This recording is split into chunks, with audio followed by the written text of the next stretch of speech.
Bienvenidos al curso de análisis matemático. En esta oportunidad vamos a realizar la demostración del teorema de los intervalos encajados. Este es un teorema con nombre propio y cuando un teorema tiene un nombre propio es porque es útil. Así que vamos a dedicarle este video. El punto de partida es el siguiente. Fíjense que habíamos visto que si un conjunto en R tiene una cantidad finita de elementos, sus puntos de acumulación, o sea, el conjunto de puntos de acumulación va a ser vacío. Es decir, todo conjunto finito no tiene puntos de acumulación. Pero no es cierto que todo conjunto que sea infinito tenga puntos de acumulación. Por ejemplo, ustedes tienen el conjunto de los números naturales, él es infinito, pero nuevamente cuando estudiamos el conjunto de puntos de acumulación de n, observamos que él es vacío. Bajo esta observación va la pregunta: ¿cuándo un conjunto A contenido en R tiene puntos de acumulación?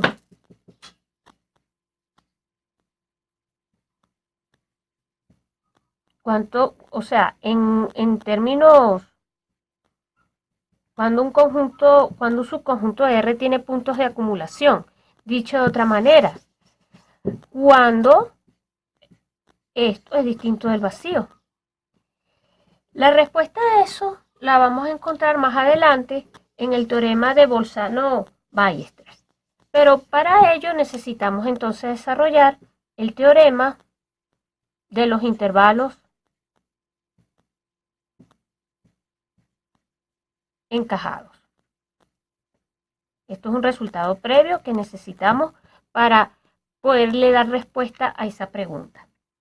Bueno, el enunciado del teorema dice lo siguiente. Permítanme escribirlo por acá. Sea I sub n una sucesión de intervalos. Vamos a pedir que sean cerrados. Todos ellos van a ser cerrados y en encaje. ¿Qué significa que sean en encaje? Significa que I sub 1 contenga I sub 2, que I sub 2 contenga I sub 3, que I sub 3 contenga, y así sucesivamente, que contenga I sub n, etc. ¿Ok? Están en encaje.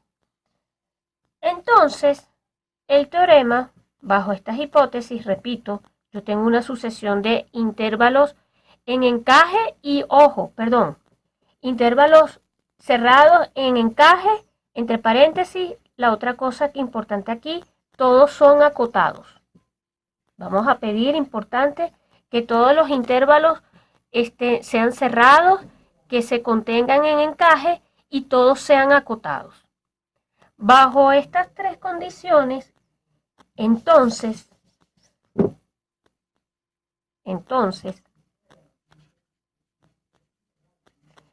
tenemos lo siguiente. Se va a cumplir primero que la intersección de ellos, la intersección de los I sub n, va a ser distinta del vacío. Y la segunda cosa es que si el límite, cuando n tiende a infinito, de la longitud, voy a escribirlo así, de estos I sub n vale 0, existe un único I sub n. O sea, existe x sub 0 único en dicha intersección. Existe x sub 0 único tal que x sub 0 está en la intersección de los I sub n. ¿Ok? Eso, x sub 0 perteneciente a la intersección de los I sub n, obviamente n desde 1 hasta infinito. Entonces, ese elemento que va a estar en la intersección es único. ¿Cómo se demuestra esto? Bueno, la demostración de esto es muy bonita y corre de la siguiente manera. Imagínense que los I sub n tienen esta forma, ¿no? A sub n, b sub n. No les queda de otra porque para que sean cerrados y acotados tienen que ser así. Ahora, La hipótesis de que I sub 1 contiene I sub 2, contiene I sub 3, etcétera, eso nos obliga a mirar estas regiones, estos intervalos de la siguiente manera. O sea, imagínense por acá, entonces aquí tengo uno, por acá tengo el otro, más chiquitico. Imagínense que este sería A sub 1 B sub 1, después este sería A sub 2 B sub 2, y así sucesivamente. A sub 3 B sub 3, aquí más chiquitico, vamos apretando el asunto. Ellos se van metiendo uno dentro del otro. ¿Qué podemos observar rápidamente? Podemos observar entonces que A sub 1, o sea, los extremos, A sub 1 va a ser menor o igual que A sub 2, menor o igual que A sub 3, pam, pam, pam, pam, pam, sucesivamente. Pero por otro lado, B sub 1 va a ser mayor o igual que B sub 2, va a ser mayor o igual que B sub 3, pam, pam, pam, pam, ¿verdad? Y nosotros aseguramos lo siguiente. Primero, aseguramos que, lo digo así, que A sub M es menor que B sub N para cualquier par N y M perteneciente a los naturales. Es decir, cualquier elemento B sub N va a ser cota superior de estos extremos, de estos A sub M. ¿Por qué? Bueno, basta considerar los dos casos, ¿no? Supónganse que estamos en el caso M mayor que N. En ese caso nosotros tenemos que A sub M va a ser menor que B sub M porque estoy en el mésimo intervalo, pero B sub M es menor que B sub N si M es mayor que N. ¿Ok? En ese caso tenemos esa desigualdad, o sea que esto es cota de esto otro, y en el otro sentido, si M es menor o igual que N, también se ve, porque en ese caso tendríamos que A sub M sería menor o igual que A sub N, pero A sub N siempre es más pequeño que B sub N. Entonces, también, consecuencia o colorario, si ustedes piensan en este conjunto A, definen este conjunto A como los extremos izquierdos, donde aquí estoy mirando todos los extremos izquierdos de los intervalos I sub N, A es acotado. A es acotado superiormente. Una cota para A es cualquier, porque una cota para este conjunto A es cualquier elemento B sub N, o sea, por B sub N, y como B sub N es cota de A, puedo aplicar el axioma de completitud. Permítanme aquí establecerlo, ¿no? Por el axioma de completitud, yo puedo hablar alfa, puedo definir un elemento alfa como el supremo de A, gracias al axioma de completitud. Bueno, ese alfa va a satisfacer lo siguiente, ¿no? Alfa va a ser mayor o igual que A sub N para todo N, porque es la mínima cota superior, ¿verdad? Pero al mismo tiempo, por ser la mínima, porque es cota superior de A, pero al mismo tiempo, por ser la mínima, alfa va a ser menor o igual que B sub N. Dicho en términos concretos, yo voy a tener entonces que A sub N va a ser menor o igual que alfa y va a ser menor o igual que B sub N para todo N.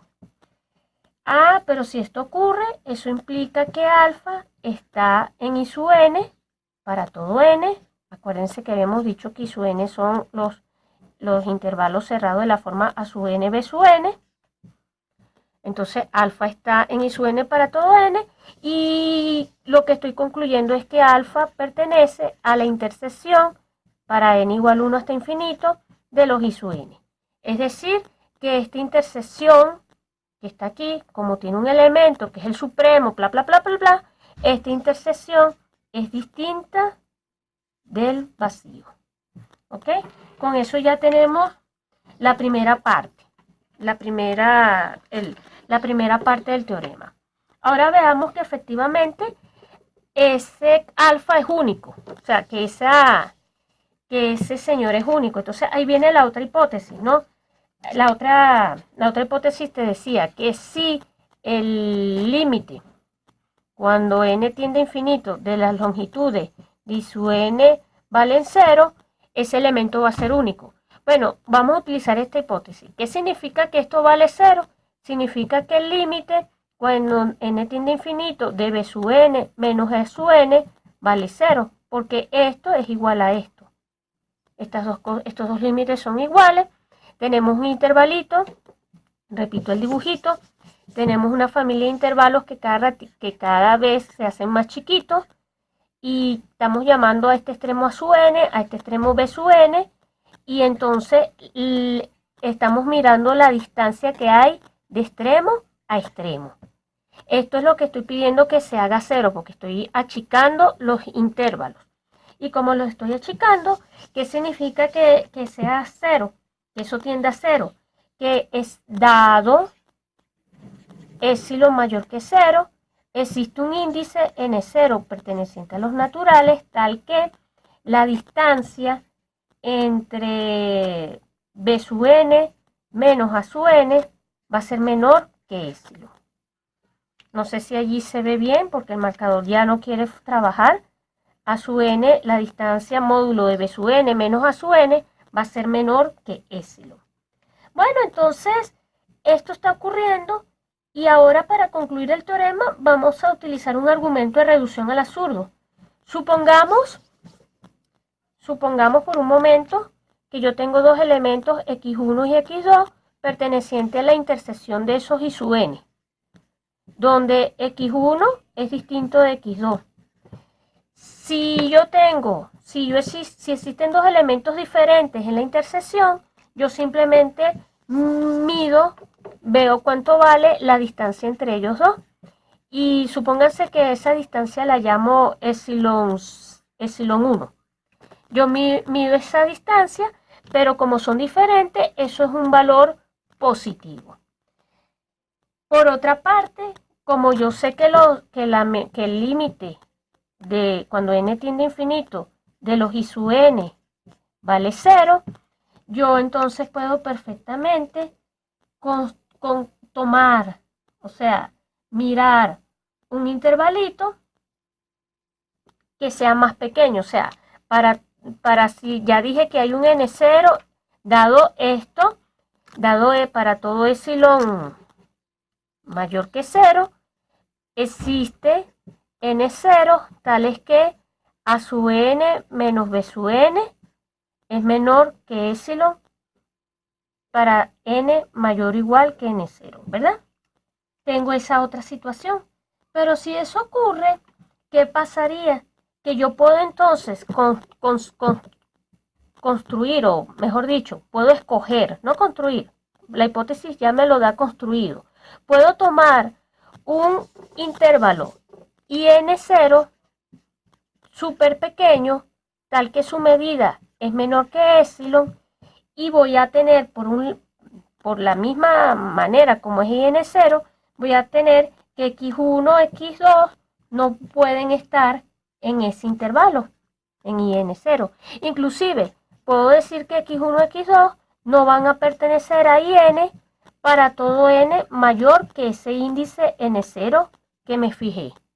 Ah, pero eso es una contradicción, porque por un lado estoy pidiendo que x1, x2, estoy suponiendo que x1, x2 está en la intersección, y por el otro lado estoy diciendo que como ocurre esto, y esto es igual a un cierto epsilon 1 mayor que 0, fijado este epsilon 1, yo considero el n0 apropiado, tal que IN0, y para todo n mayor o igual que ese n0 y n sea menor que epsilon 1, y estoy pidiendo al mismo tiempo que x1, x2 esté aquí adentro. O sea, voy a conseguir que x1, x2 no va a poder estar aquí adentro. Entonces, ¿cómo es que no van a estar aquí y si están en la intersección? A partir de este instante, dado este dato. Bueno, a esa contradicción llegamos por haber supuesto o por haber partido de la hipótesis que estos dos elementos son distintos. Por lo tanto, no pueden ser distintos. En consecuencia, el elemento es único. O sea, existe un único X, o lo habíamos llamado en este caso X1, X2, pero alfa, perteneciente a los reales, tal que alfa pertenece a la intersección de dichos I sub n. Y eso es muy intuitivo, ¿no? Porque si ustedes tienen, en términos de dibujo, el teorema de los intervalos encajados, lo que te está diciendo es que si tú tienes una familia de intervalos cerrados, acotados, que se van metiendo por encaje, obviamente la intersección va a ser el punto que está aquí. Importante en encaje, ¿no? Estoy haciendo el dibujo simétrico también, ¿no? Aquí no tienen por qué ser los intervalos. Lo importante es que estén en encaje, no tienen por qué ser simétricos, ¿no? Concéntricos, etcétera. Pero bueno, en este dibujito el candidato a intersección va a ser este punto. Dos cosas importantes para cerrar esto es que estas hipótesis no se pueden relajar. ¿Qué significa que no se pueden relajar? Miren, un primer ejemplo. Ejemplo 1. Imagínense que yo construyo a su 1, y su 1 como el intervalo 0, 1. Tomo después y sus 2 como el intervalo 0, 1 medio. Así, ¿no? De esta manera, abiertos aquí y cerrados por acá. Y ya ustedes se imaginan cómo va a ser el I sub n, por ejemplo. I sub n, intervalos de la forma 0, 1 sobre n. Abiertos en 0, cerrados en 1 sobre n. ¿Qué va a ocurrir con esta intersección? O sea, cuando ustedes ahora miren la intersección de esos I sub n, variando n desde 1 hasta infinito. Bueno, cuando ustedes miren esa intersección les va a dar vacío, porque ustedes están mirando cosas como esta, ¿no? 0, 1, 1 medio, después 1 tercio, y en la medida que se van moviendo a la izquierda, pam, pam, pam, pam, pam, el candidato a intersección sería 0, pero 0 no está en ninguno de los intervalos porque 0 es abierto. O sea, porque el intervalo es abierto en 0, mejor dicho. 0 no es abierto, perdón. El intervalo es abierto en este extremo que está aquí. Entonces aquí la intersección es vacía. Fíjense que aquí falla, no es que falle el teorema, sino que esta familia de intervalos no satisfacen las condiciones del teorema, las hipótesis del teorema de los intervalos encajados porque ellos no son cerrados. Así que la condición de que los conjuntos sean cerrados es importantísima. Si no son cerrados, no puedo decir nada. La otra condición de acotación también es importante, no se puede relajar, porque ahora piensen en esta familia, ejemplo 2 o contraejemplo 2, no sé, como quieran. La familia y su 1 como 1 infinito y sus 2 como 2 infinitos, y ya se imaginan quién es I sub n. I sub n es n infinito.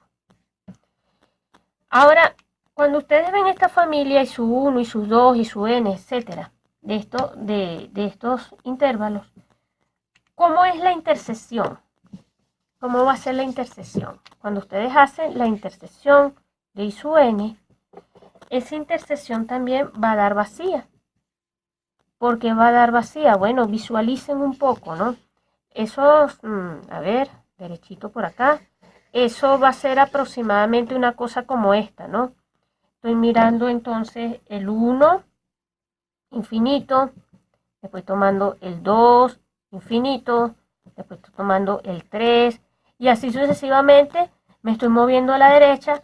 El candidato a intersección allí sería este símbolo. Pero acuérdense que esto, el infinito nunca es alcanzado, porque si no sería finito. Entonces, claro, la intersección va a ser en este caso vacía por construcción de cómo son los I sub n. Y bueno, nada, en este caso está fallando la acotación. Aquí falla porque estamos tomando I sub n que no son acotados. Así que tampoco puedo relajar esa condición. Y como todo buen teorema que se respete, todo está allí perfectamente sincronizado, y para que el teorema entonces de los intervalos encajados sea cierto, necesitamos la propiedad de cerrados, necesitamos la propiedad que sean acotados, y importantísimo por todo el desarrollo que hicimos en la demostración, que estén en que esos intervalos y su n estén en encaje, que se contengan unos a otros, o sea, y su 1 contenga y sus 2, contenga y sus 3, etc. Utilizando este resultado tan bonito, nosotros vamos en próximos videos a demostrar un resultado mucho más fuerte, que es el teorema de Bolzano-Ballester.